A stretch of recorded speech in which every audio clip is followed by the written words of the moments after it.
It's the art life. Two things I love in life, movies and games. Today I'll be looking at a video game. Hello ladies and gentlemen, this is the Artwork New Yorker speaking. I have a review for you. This game is titled Peak, and it was just released a few weeks ago for Windows. I had a chance to play with some friends, and I have to say it was very fun.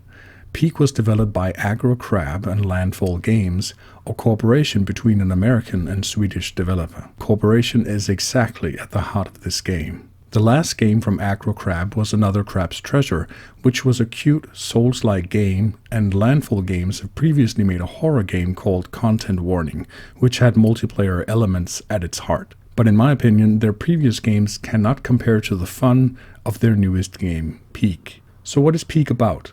Without giving too much away, let me just paint a quick setting. You can play in single player, but by far the most fun is in multiplayer. The game supports up to 4 players at once. As a player, you crash land on an unknown island on a generated map.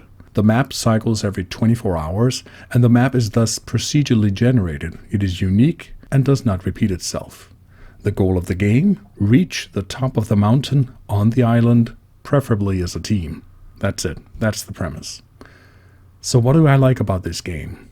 Peak is one of the best cooperative games I've played, and I've played a lot of games, too many to count. This game, Peak, is just so much fun. Whenever I played it, I wanted to play it again and again and again. Let's have another go at that stupid mountain. The game fosters cooperation. If a player gets too far behind the group, a punishment system exists, and the one enemy in the game will be spawned. That enemy is named the Scoutmaster, a sarcastically named enemy that will hunt the group down. You do not want to meet him. So, the goal is that no one should be left behind. Keep the group together and climb that mountain as fast and securely as you can. If one player slips and falls, another team member can save the player, carry, pull, help that person up. That is, if you can get to your friend in time. Sometimes all you need is a helping hand. There are certain camps and altars in the game where the player can resurrect fallen team members, and there are also consumable items that you can use to replenish yourself. If you don't get resurrected, you can attach yourself to a player as a ghost. That's a nice little feature I like, because the ghost can help the player look around corners, and you're still following the team in that sense. When climbing a mountain, the player uses stamina, which is essential for surviving. If you get hurt, you have less stamina. If you are hungry, you have less stamina, and so forth. Stamina is needed for running, jumping, and climbing. So, you also have to eat food in the game, because if a team member becomes hungry, they have that less stamina to scale the mountain.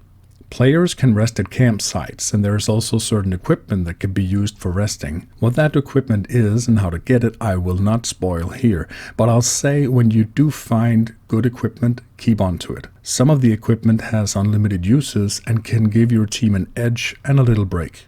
Bear in mind that equipment has weight, which reduces your stamina. Each player can carry 3 items at a time, and it is possible to give an item to another player, so you have to share the items to succeed. If the team is successful in reaching the mountain top, they win the game and can try again at a higher difficulty.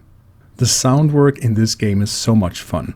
When you hear and see your companions talk, scream, and fall, it is so stupid, so much fun. And yes, you can see the players talking.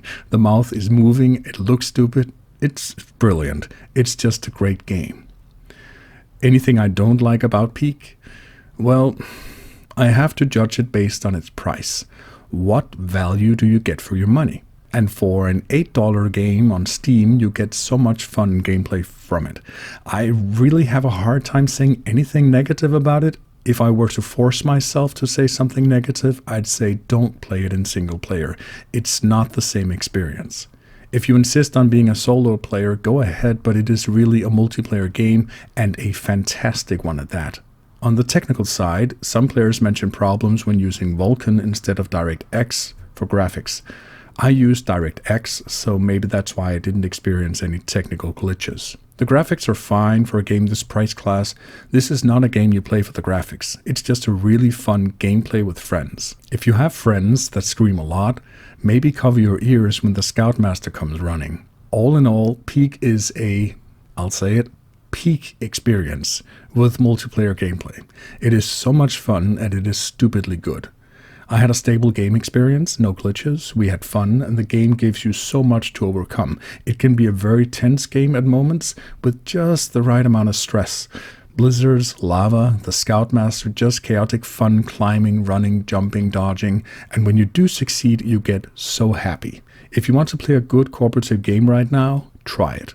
It's out on Steam for $8 and it's a massive hit. Peak is so popular that while I'm giving this review, it scores 93% positive reviews on Steam. Massive hit. More than 3 million copies sold in less than a month. So people are having fun.